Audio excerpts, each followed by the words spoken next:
Guys, আপনারা জানেন যে এতটা সুন্দর বাংলাদেশের দৃশ্য হয়ে থাকে, একদম বিলাসীদের মতো বাংলাদেশের সুন্দর দৃশ্য হয়েছে। আপনারা জানেন যে এটা বাংলাদেশের ভিতরে এই দৃশ্য একদম আমেরিকার মতো এখানে দৃশ্যটা তৈরি করেছেন। এত সুন্দর একটা জায়গা, আজ এখানে আসলে সবারই মনটা একদম হাসি খুশি থাকবে, একদম মনটা ভরে যাবে এত সুন্দর দৃশ্য দেখে।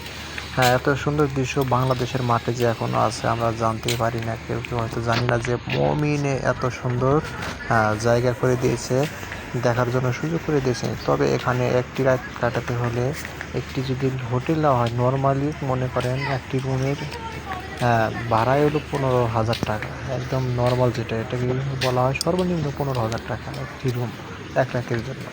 তাহলে মনে করেন এখানে কত টাকার ব্যাপার স্যাপার আছে। এখানে বহু টাকা, কোটি কোটি টাকা যাদের, তারা এখানে এসে প্রবেশ করতে পারবেন। এখানে অন্যরকম একটি জায়গা, এখানে হলো একদম আমেরিকার চেয়ে উন্নত করে ফেলেছে বাংলাদেশে। এতটাই সুন্দর দৃশ্য আপনারা দেখে এখানে হয়তো অনেকটাই আনন্দ উল্লাস করতে পারেন।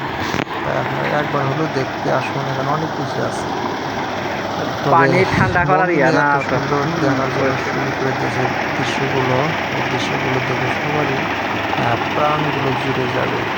দেখেন কত সুন্দর স্পিড আছে, কি তারপরে নাই এখানে পানিগুলো একদম সব আছে সব। সুন্দরভাবে জলাই করে দেওয়া হচ্ছে। এখানে ঠান্ডা করতেছে পানিগুলো, যাতে গরম না হয় সেটাই ব্যবস্থা করে দিয়েছে। তাই আপনারা সবাই একটাবার হলেও ঘুরতে আসুন এই মমিনে।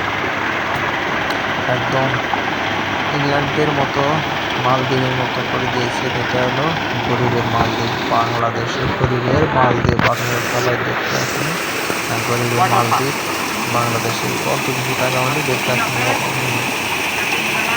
হ্যাঁ, দেখেন এখানে পানিগুলো আপাতত পানির যেগুলো ময়লা আছে, ময়লাগুলো পরিষ্কার করে দেখতেছে গ্রামে। একদম নিখুঁত পরিষ্কার, এবং পরিষ্কার থাকতে হবে। এখানে বিদেশিরা এখানে এসে প্রকাশ করে। সবাই মমিনে আসুন।